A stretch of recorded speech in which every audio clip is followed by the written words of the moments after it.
Hello and welcome to the last Death Note video. Sort of, not really. I mean that in two ways.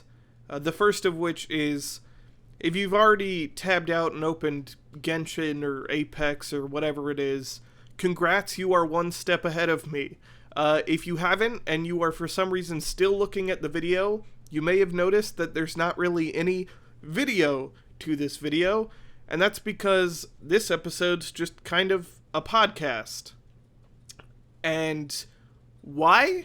You may be asking, why is this a podcast instead of a video like the other three? There are a few reasons for that. The first of which is admittedly just kind of burnout. I'll get this one out of the way. I've been consuming Death Note for over a month and a half and having to think about it and write about it, and I'm really just kind of tired, I'll admit. But I wanted to finish this. I want it to be worth having consumed all of Death Note for this series. And the other reason is simply I have too much to say for one video. I have tried in the past to write kind of more vague, generic videos on a topic, a general recommendation, and I find that they're kind of terrible, or not terrible, but I don't like the way that they end up in the end, and thus you haven't really seen any of them. I've never made videos out of any of them. I tend to just scrap them and make a trash talk instead because I'm running out of time.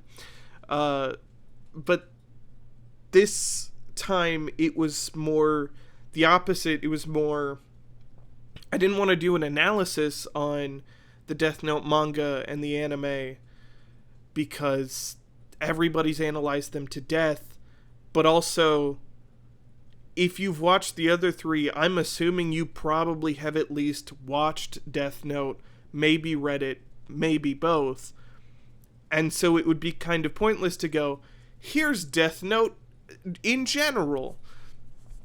And also I wanted to compare kind of the manga and the anime to everything else, and I wanted to speak about everything as a whole, as a whole experience. What was it like to watch all of Death Note instead of just, here's the anime, which you've probably already seen and heard about a million times.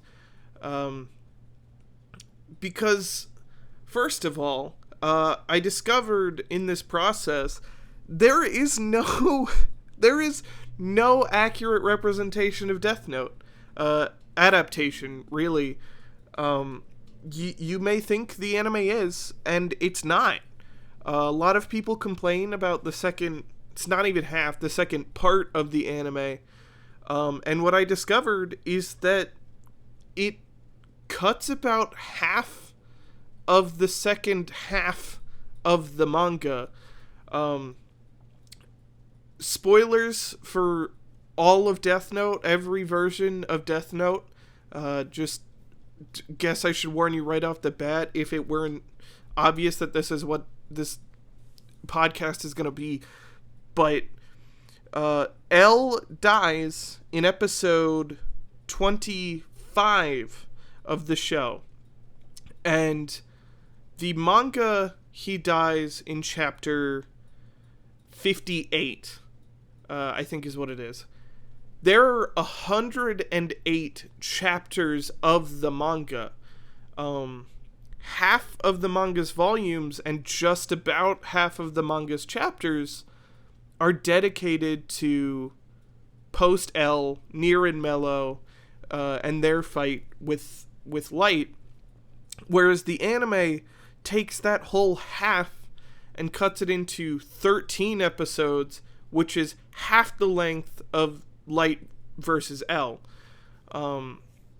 Maybe even a little bit less. I think it's kind of actually 12 episodes. I think 26 is like a recap. Probably. I skipped it because it felt a lot like I clicked through it and I was like, is this just a recap? And I'm pretty sure it is. If it's not, sorry, but I'm pretty sure it is, and I didn't miss anything in it. But they cut so much out of the manga that in my rewatch I actually read like half of the manga about, then watched through the whole show, and then read through the second half of the manga. And I remember in the anime there were moments where I was like, who the fuck is this? What is going on?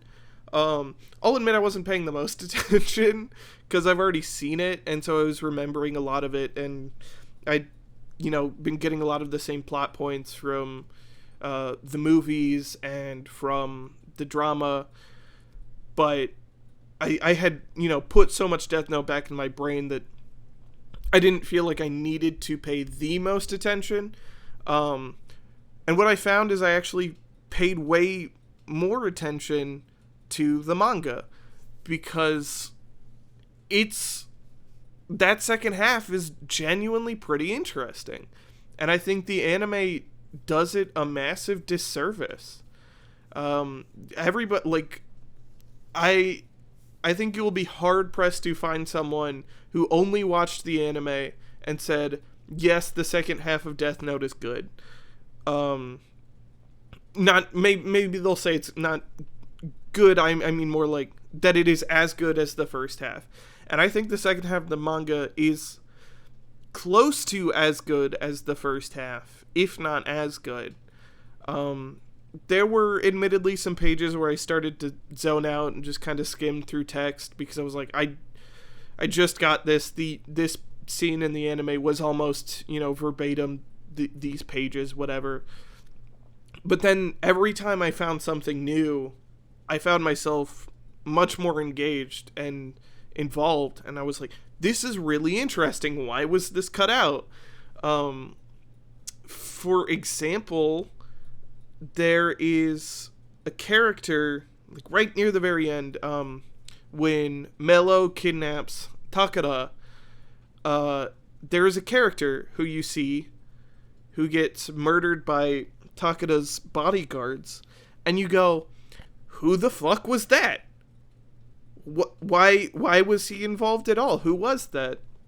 And when you read the manga, you actually see Mello's investigation after he's finished with the Mafia. You actually see what he's been up to, and he actually is a whole third of the story, and you meet that character. His name is Matt. Sure, he doesn't get too much more screen time, but you get enough that you care and you understand why he's there, while the anime just doesn't mention him at all. Like, pretty much as soon as the Mafia section is over, Mello's just kind of out of the story until the very end. And there's a lot more fun, emotional stuff that happens, and there's a lot more of things like Light questioning who he can kill, who he should kill, when he can kill, why he picked Mikami. That's just kind of skipped over in the anime too. It's just kind of like, he saw him on TV and he was like, yeah, that guy. And that was pretty much the extent of what they explained. But in the manga, you see a lot more of Teru Mikami, and you see, like, like, looked at the questionnaire, he, thought about this, he thought through all of it, and it's just a lot cleaner. It just makes it make so much more sense, instead of whatever the anime is doing, by cutting all of that. They keep all the main story beats, but it loses so much that those beats start to not make sense. Like, the superfluous elements are, the quote-unquote superfluous elements that they decided to cut are what make those major beats make sense, as any good story should be written. And so you get to the very end, and I was talking with a certain bag-headed friend of mine, who's also made a good video about the second half of the manga, and Nier, which I'll link in the description. It's hiding in public if you didn't figure that out. And, he was saying, yeah, people tend to say that, like, Nier cheated at the end. And that, he's right in his video, he's right in general. Like, Nier doesn't cheat. It actually makes a lot of sense when you read it, because they take the time to explain everything. And there's even an epilogue chapter after Light dies where Matsuda even explains like several theories that also could have happened, that could have made you go, oh yeah, no, that would also make sense. But the idea is you'll never know. Oh, it's mysterious. And it works. It's good. It's not like, oh, this is BS and they're throwing us fan theories at the very end. It's genuinely meant to make you question, but would Nier do that? Would Nier have pulled it off? Doesn't matter if Nier did that. Like, no matter what went down, does it matter? Or is it just all in order to capture Kira? Is that all that really matters at the end? And they explain that, Mello kidnapping Takada very well could have been in order to provoke Mikami into going to the real Death Note, just in case, so that Nier could figure out that what they had replaced was the fake Death Note, and that they could go get the real one from the bank, which they kind of just say, oh yeah, he went to the bank and I followed him there and I took the Death Note. But they explain, no, Mello was actually involved. He had actually been hearing everything that was going on from Hal Lindner, and was kind of in the loop, and took actions, risking his own life to help catch Kira in the end, finally realizing, much like his predecessor, much like L, that he very well might have to put his own life on the line to get the case solved, and that his pride was not as important as solving the case, which is a great kind of redemption moment, much like Matsuda shooting Light. That last minute final thing of like, Matsuda deserved that. He's been shit on the whole story, and in the final moments he finally does the right thing. He's been this one character who's like, is Kira good? Should we be doing this? He's questioning it. He's meant to be like kind of the everyday person instead of the shining beacon of justice in the police or whatever that, Soichiro Yagami is. And in this final moment, he finally turns on Kira and is betrayed and feels hurt and does what is right for justice in his eyes, even though it's kind of emotionally driven. And so Mello gets his own version of that, where he finally swallows his pride and he realizes that bringing Kira to justice is more important than winning the contest. And so he gives up his own life in order to guarantee a victory for Nier. And this is all just so good. And not only does the anime kind of ruin it, but also the movies don't even touch it.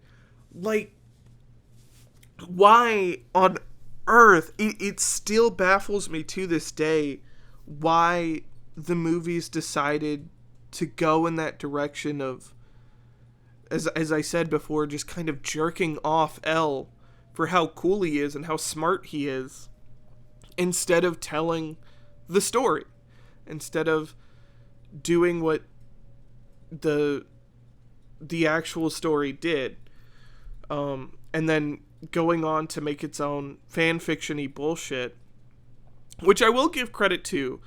This is a side note. Light Up the New World actually does take more into account than I thought. As I was reading through the manga, there are like the extra superfluous rules. This is another thing that the Netflix series actually does also, which is interesting.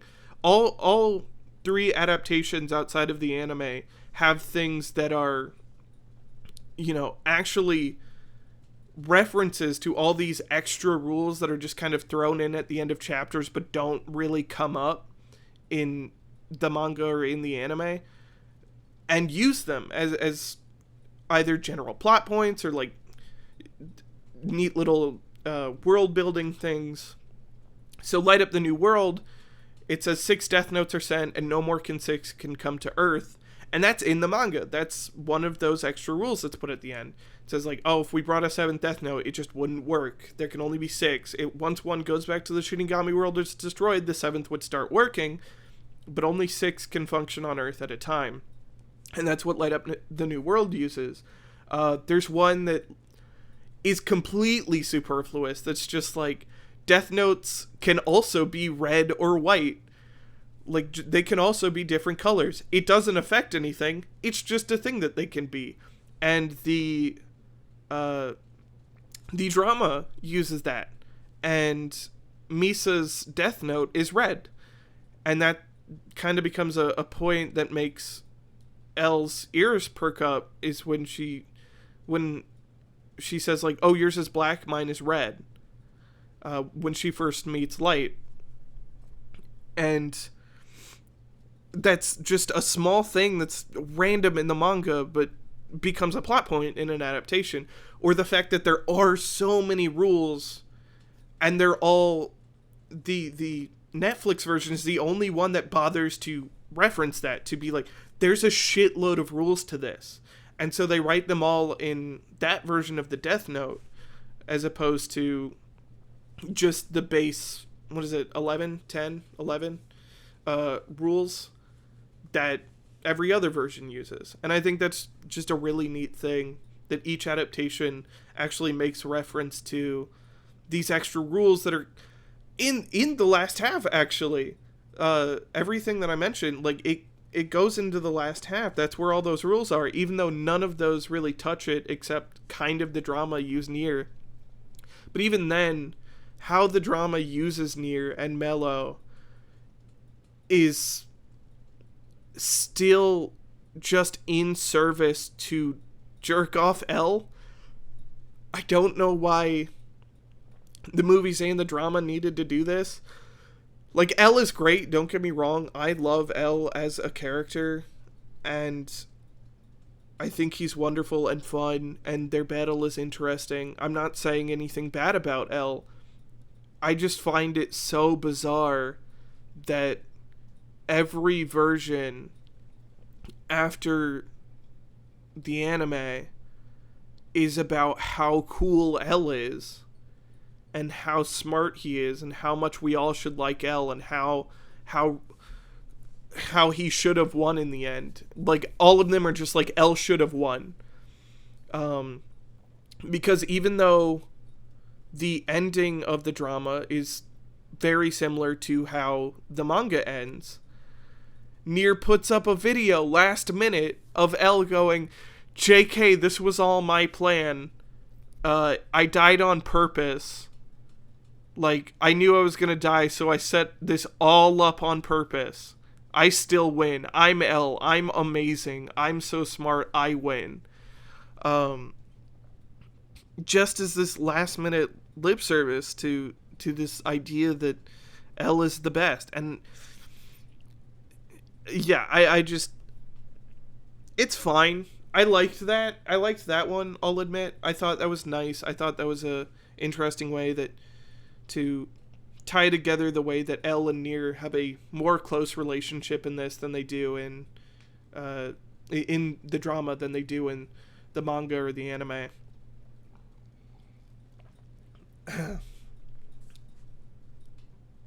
But at the end of the day, I just wish that they had spent more time correcting the issues people had with how it ended, how the anime ended, at least, than correcting people being angry that L died, that wanted to see more of L.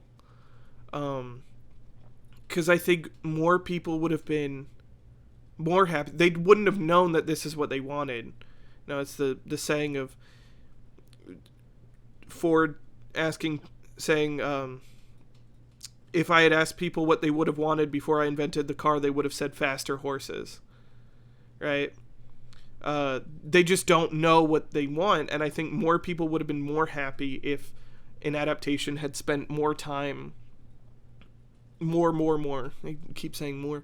Had spent more time dealing with Nier and Mello and showing a more accurate representation of these two characters being around and doing the work and helping one another in this kind of playful antagonistic way while still working towards catching Kira. I think the drama does a bit of it. It helps a bit. They show Nier and Mello a lot sooner, which is nice and works in its favor a lot, because you don't feel like, oh, these two got their asses pulled out of nowhere to continue the story, which I don't know. I'm not gonna fill the rumor mill of like what is it that they wanted to, Oba and Obata wanted to stop after L died, like that was supposed to be the end, but then they were forced to make more, and so they made Nier and Mello and did all that. I don't know if that's true. I don't necessarily feel like it is. I feel like that's just kind of a coping mechanism. One of those copium things where people are like, it's only bad because they were forced to make it.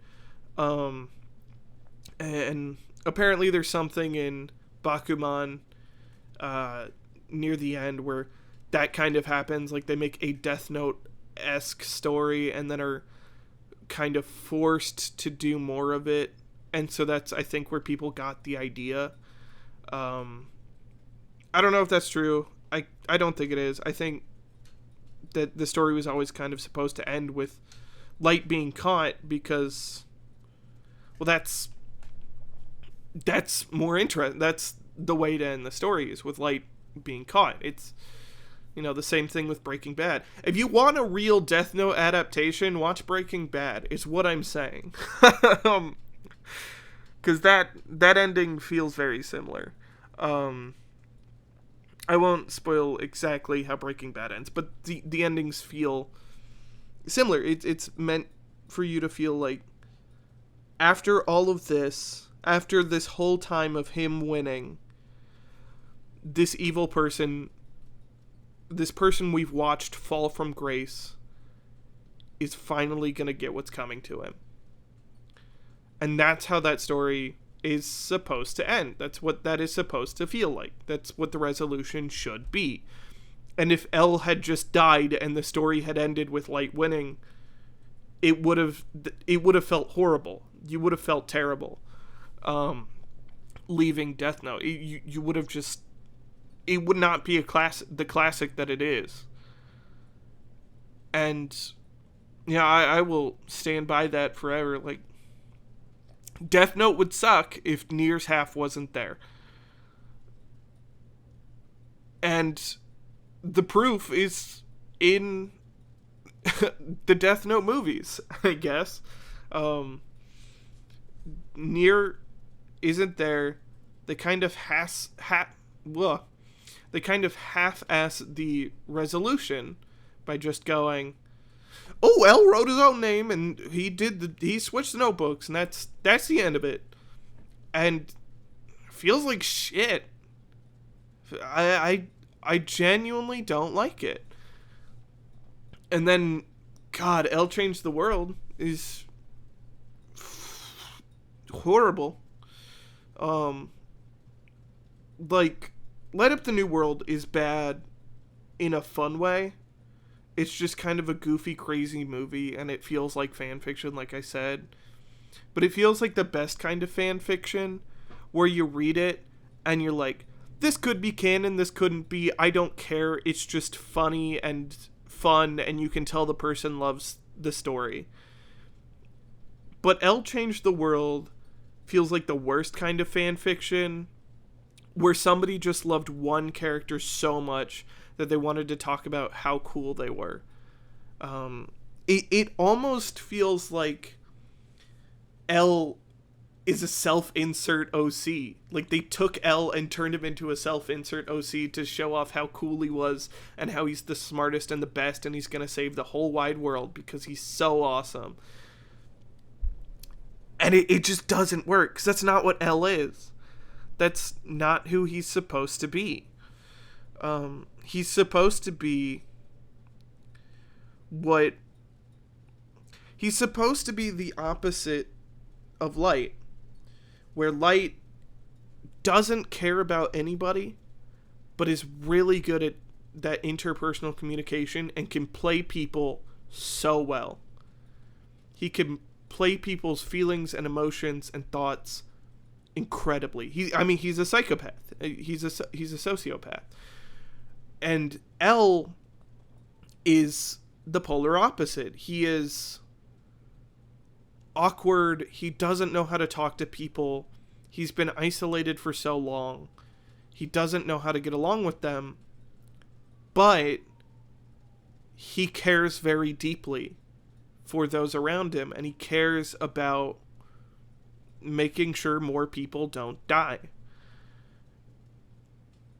And you see that. You see that when he dies. You see that when you can feel the general sense of betrayal as he looks at Light's face for the last time. In those moments, and how he talks about how he wants Light to be his first friend. And I think the drama does a good job with it in an exaggerated way. I don't think the original should be that way, but I think as an adaptation, the drama represents it interestingly. Because I think an adaptation should take its own look on things instead of just being, a verbatim copy, which I think is where a lot of the weak points of the anime kind of come in, is it's copying things without the spirit, like I was saying with the second half a long time ago in this podcast. They were just copying the story beats of the second half, but without any of the spirit or thought behind it. So you look at the manga, or not the manga, you look at the drama, and so they take that feeling of L doesn't know how to deal with people, but he's trying to learn. He's trying to learn and be able to trust people. And that's what he does with Light. And that's why they're, instead of Rem killing L, you see this, their final showdown is this emotional moment of like, I am praying to God you are not Kira, because you are the only person that I know and feel like I can trust and be friends with, and it kills me to think that you are Kira. But I have to know for a fact because it's the only thing that makes sense. And that hurts. It hurts to watch, and it's so interesting the way they do it. And that's why, aside from him being super hot, that's why I love the drama's version of L so much. And then you look at the movie, and you look at how he's just kind of nothing. He's just kind of this awkward, carbon copy, but like a faded carbon copy. Like somebody didn't press the pencil hard enough into the paper of what L should be. And so when they try and do the L change the world, they try and do the ending of 2 and L change the world into light up the new world, it just doesn't work. I would believe the drama's version of L doing that. I would not believe the movie version doing it. Also, if you couldn't tell, this video was also meant to kind of just be a general overview on all of Death Note. I don't remember if I said that, but like I don't just want to talk about the anime, and I feel like it's weird to say that now, considering I'm near 30 minutes into this, and I've barely talked about the anime probably. There's also, I guess I should mention this really quickly. um, while I was editing the third video, like, no shit, like, I had the Premiere window open on my screen. I decided, let me take a 3-minute break. I opened Twitter, and then Viz Media fucking tweeted that Oba and Obata are teaming up again to make a series of Death Note one-shots to come out in summer of 2022. And I said to my empty room, I exclaimed, "You've got to be shitting me." Like, I genuinely was like, fuck off. I was so close. And they fucking do this to me. So yes, I have read the other one shot from last year. I read that when it came out. And I guess I was going to just kind of mention it in this video at first. I was going to be like, I guess it counts as part of the manga. But now that this is happening, I thought it better to wait, and once the other one-shots are out, there will be a much belated 5th part to this series. It'll probably be a real video, unlike this, where I talk about the Death Note, I guess, quote-unquote sequels, the one-shots, and all the places that they take it. So I won't be harping on or talking about the other one-shot. I'll say I liked it. I thought it was interesting. I don't know if it fully kind of captures all of Death Note in it. I think it still has a lot of the same spirit. But I won't be talking about its story or anything here. To look forward to that next summer, I guess. Or if you're watching this past the summer of 2022, then the video's probably out. Just go watch it. Man, I don't know if I hate Death Note. I might hate Death Note, but in that way where, like, I love it, and that's why I hate it. If you know what I mean. I have consumed so much Death Note over these 6 weeks. I've had to think about it so much that it's gotten to this state where my mind, it's cognitive dissonance. It's like, I must like it if I've dedicated this much time to it. And I do like it. I do like Death Note. But having to think about it this much, having to watch so much and read so much, I can't help but see every flaw in each version and what each version does that's stronger than the others.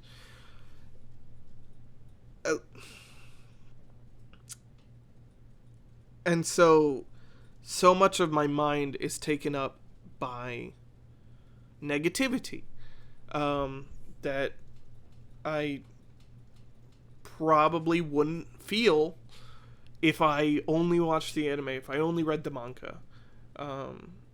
I would definitely feel it if I only watched the Death Note movie, the Netflix one. I would definitely feel the negativity there.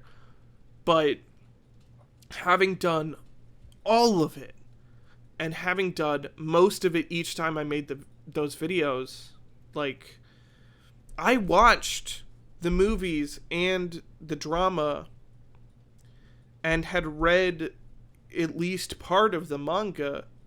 And I watched the anime a long time ago. That was a long, like, I had seen it. That was several years ago. But, you know, I had, at that point, seen most of Death Note by the time I started filming the Netflix video.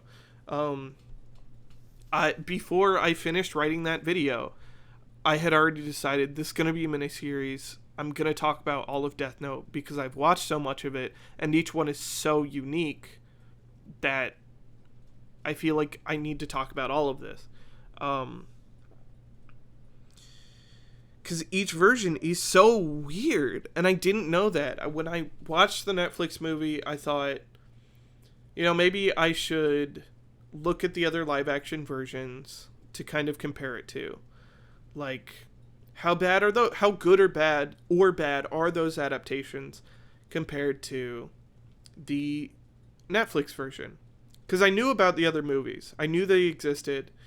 I thought there were only 3. I found out there were 4. And I was like, oh, wait, no, I think there are 4. Like, but when looking for those, I found the drama.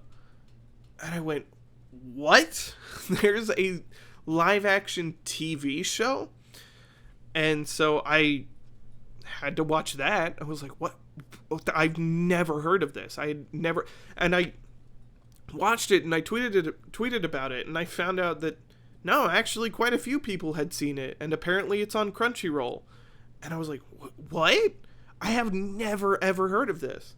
And then you get into the weird rabbit hole of the fact that I had to make a Japanese Hulu account to watch the Death Note New Generation because I couldn't find it anywhere else because it just kept giving me the Korean subtitled version of the movie. And it's this bizarre thing where I'm like, there is so much of Death Note that nobody talks about because I feel like nobody wants to, because they can acknowledge that most of Death Note, most of the things called Death Note are not that good, which feels so weird for a series that is this prolific.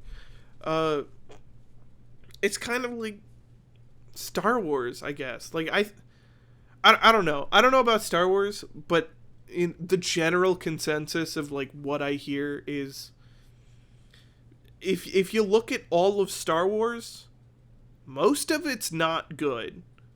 It's just that what is good is so good that it's lived on in people's hearts forever. I believe I've seen 1 through 7, and I saw like Rogue One. I don't know what I'm talking about Star Wars. What I'm trying to say is like there's things out there where Resident Evil, like half of the things called Resident Evil are fucking terrible, but the other half are so good. They're good to, iconic, that the series gets to have this golden star of fame without thinking about everything that's actually tied to it. And with Death Note, it's like, if you watch the anime, only the last 13 episodes or so are like, okay. But the first 25 are so perfect that you remember Death Note is really good. If you read the manga, it just is really good pretty much all the way through. But if you watch anything else called Death Note, like over half of what is called Death Note is kind of awful. I think the drama's good. I shouldn't say over half. Well, wait, no, that's still only the manga, the anime, and the drama versus 5 movies called Death Note. So, like, 5 movies and the miniseries New Generation. So 6 things. I'll admit I haven't watched the musical, the Death Note stage show, but I think you can cut me some slack considering I made the Japanese Hulu account just to watch those 3 episodes of New Generation. Please cut me some slack on I didn't watch the stage show that I wouldn't have been able to understand. But I'm going to go ahead and guess that's not perfect either. So we're going to say 7 things called Death Note, which are like okay to just not great, versus 3 things that I would say are good. I know some people like the movies and don't like the drama. I saw a few comments like that where like, oh, I would recommend the show. In the video where I recommended the show, I saw a few people who were like, especially on the Death Note subreddit, who responded were like, I hate the drama adaptation. I think it's bad, but I love the movies. I'm like, how the fuck, dude? Like, those movies are not good. I'ma just be they're not good. But I can see why people like them. If you liked L that much, I can see why you might like the movies. I like L. Don't worry, for continuity in the series, I am wearing my L shirt. If you didn't notice, I dressed like L in each video. So the Death Note one, I'm wearing all black and the black coat because that's what Lakeith Stanfield is wearing in the Netflix version. In the drama video, I'm wearing a white button up because that's what he wears in the TV in the drama. And then in the movie one, I'm wearing a white long sleeve baggy shirt. And I'm wearing that again. I'm wearing that for this just to keep the aesthetic going. But at the end of the day, I love L. I think he is probably the most fun character in the show. I think it's right that he died. I think that was the most interesting thing for the plot to do. And so when everything else tries, like when the movies try to not kill him, to not have that story beat, it just falls completely flat and kind of ruins it, because you need that high for Light to make the low of him losing feel so rewarding. Because when he beats L, that is supposed to feel like we're fucked. The world's fucked. He won. Everything's gonna go to shit. And it kind of does go to shit. But the idea of Nier and Mello coming in are supposed to be like, justice will always prevail. There will always be somebody new who will try to save the world. This kind of evil will never succeed as long as people with a strong sense of justice continue to exist. And yeah, I think it works really well. I think it's that is really good. That's a good message. It's a good way for the story to go. And it doesn't work in the movie because that high of Light winning is immediately crashed. Like within 5 minutes of, oh, JKL's still alive. It's like, what? Why? And L, like the movie just lies to you. The movie lies to you. L, as like, it's ironic that people say that Nier cheated in the anime because in reality you just weren't given the full story by the people adapting it. They just chose to cut the things that would make even more sense. But in the movies, they made their own story and still lied to you. Like, they lie to you about what L did and only reveal it afterwards in this in this way that just doesn't really work. It makes you feel like, what? He did what? Why would he? What? When did he do that? Why didn't we see this? When Nier says, oh, we switched out the real notebook for the fake one, they still give you enough for it to make sense, even though it's revealed later. They still show you with, like, Giovanni is constantly on Mikumi's tail. And they had the plan, they messed with the fake notebook that they didn't know was fake. But you also learn how meticulous Mikumi is and how regimented he is. So when it's revealed that he would go to the bank on a second day to try and kill Takada just in case, that makes sense. He wants to appease his god and make sure that they win, so it would make sense that he would go do that. And it would make sense that Giovanni saw that and they would figure out where the real note was. It's the same kind of luck thing that Light keeps having happen to him in the first half of the story. Even though in the manga they're kind of like, oh, this might have been Mello did it to see if that could happen, what have you. And in the movies, they just go, JK pulled a fast one on you. And there is no explanation that really could have made that work without showing you kind of L setting it up. There's no setup really for it.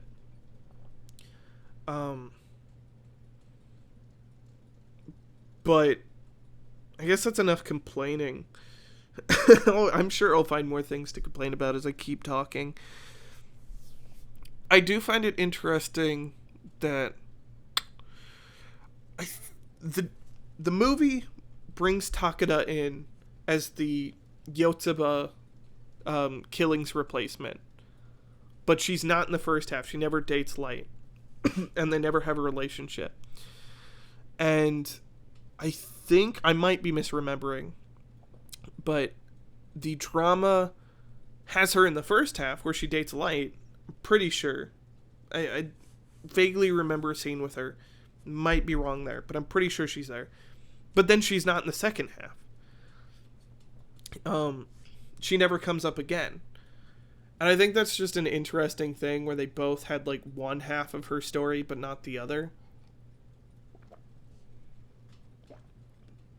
Ultimately, I think the Yotsuba version is more interesting than the Takeda replacement in the movie. I think that's a better I think the drama was right to keep that. Yeah, I'm complaining again immediately. I'm just saying the movie made a lot of weird changes.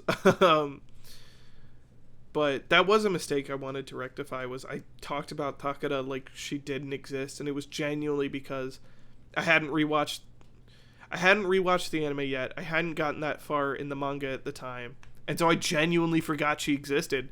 When she came up in the anime and Light was like, oh yeah, I dated her. Like, it all snapped back to me. I was like, oh shit, yeah. I totally forgot that. Wow, okay. But I guess what I'm saying is Death Note is good, even though I've probably made it sound terrible in this. I liked it. I think the manga is incredible. If I had to knock any points off of Death Note, the manga, obviously. If I had to knock points off of the concept of Death Note, there are a lot. There are too many to count amongst every adaptation. But specifically in the manga, and this kind of bleeds into the anime, and I guess this is just kind of a personal thing, I don't like the time skips. I think the second half of the story starts to play way too loose with time. Hell, they go from 2005 to 2009 over the course of 2 pages. And not even like each year is a panel or anything. Like, one page is 2005 and the next page is 2009. And then everything in like America starts to fall apart in terms of like people are flying from LA to New York and days and weeks go by like with no repercussion. They just kind of happen. They're just casually like, oh yeah, can you fly to New York? And then he's just there, instead of the fact that would probably take him, almost a day's worth of travel. Like, that flight would not be short. It wouldn't be 14 hours or whatever it is from Japan to LA. But like, he goes from, yeah, I'll fly to New York, to, all right, I'm outside the subway station in the next panel. And you're like, what the fuck? What? It gives you whiplash a lot. And yeah, the anime just makes so many weird cuts. I keep thinking back to it, and like, the manga has so much stuff that I'll admit felt kind of superfluous. It felt just like character development or stuff like that. Or like, oh yeah, you could totally cut this. But then it doesn't change the major plot points enough for those cuts to work. You know, Mello tells Nier some things at gunpoint and then disappears from the story until he kidnaps Takeda. Like, that's what, like, probably 8 episodes or something where he's just gone and then he just shows back up. Whereas in the manga, you see him not constantly but regularly. He's regularly there to show up and remind you that he's also working on this case and that he's also getting information and that he's trading things with Nier. And it's kind of not his fault, but it's his doing for the reason why Aizawa and Mogi switched to Nier's side, because it's Mello who gets one of them there, and then the other one goes, yeah, okay, I'll trust Nier on this, I'll call him. And so they switch to his side because of Mello. It's Mello's doing. And you don't get that in the anime. Instead, Nier just calls them and is like, hey, by the way, if any of you guys want to switch sides, you can. And then Mogi just kind of does it. Is it Mogi? Or is it Aizawa? One of the two of them. One of the two of them just kind of do it. They're just like, yeah, alright. There's a lot more reasoning in the manga. I'm harping on things. I hope you enjoyed this. The other reason I wanted to do it this way, or I guess this is the reason I mentioned earlier, just more explaining it, was, if it isn't obvious, I had so much to say, I had so many thoughts that I just don't think I could have written a compelling script that wouldn't have been completely nonsensical to some degree, like this podcast has sort of been. It just would have lost all meaning, and it would have been a horrible script. It wouldn't have made sense as a video, and I wouldn't have wanted to make it. And if I had tried to just be more general and just talk about Death Note as a manga and an anime in general, nobody would have wanted to watch that. It would have been so boring, because it would have just been like, oh yeah, watch Death Note for the 500th time. I'm somebody just telling you to watch Death Note. Like, nobody wants to watch that. Nobody cares. Everybody's seen it. And if you haven't, then like, somebody's told you to watch it. You've heard about it. You know you're supposed to watch it. It's not really a value to just generally tell people to watch Death Note. I don't think I had really anything that interesting to analyze in it. Because, you know, I'm no moral philosopher or whatever. Everybody has analyzed Death Note. If you want to see an analysis of Death Note, you can go watch those. I wanted to talk about everything else about Death Note. That's what I wanted this series to be. That's why I made I watched all of Death Note, is what I'm calling this series. I had wanted to do this series with a lot of other things. I had thought about, like, I watched all of like Fate, or I watched all of Gundam. There were so many things that I was like, those would be super massive projects, and somehow the first one was I watched all of Death Note. Kind of happened on accident, but here it is. I hope you liked it. As I said, the 5th part will be summer 2022, whenever those one-shots come out. Man, I can't escape Death Note. Like, I tried to make, on Twitch, October was Castlevania month. If you're watching this when it comes out, there should still be about one more week of Castlevania month. And I thought I was safe there. Twitch.tv/SteveSekai. I thought I would be safe on my Wednesday, Friday, and Sunday streams. And then I decided, you know what would make a funny SteveSekai episode is Castlevania Judgment, which I didn't remember this, and I watched a video right before I did it, just to kind of refresh myself with the game and like what it was like before I was gonna do the stream. I looked at it and I went, oh shit, because somebody in the video went, yeah, it's Obata's art, and I went, fuck, I can't escape. Not even in Castlevania. If you haven't seen Castlevania Judgment's character design, it's just Death Note characters. Like, what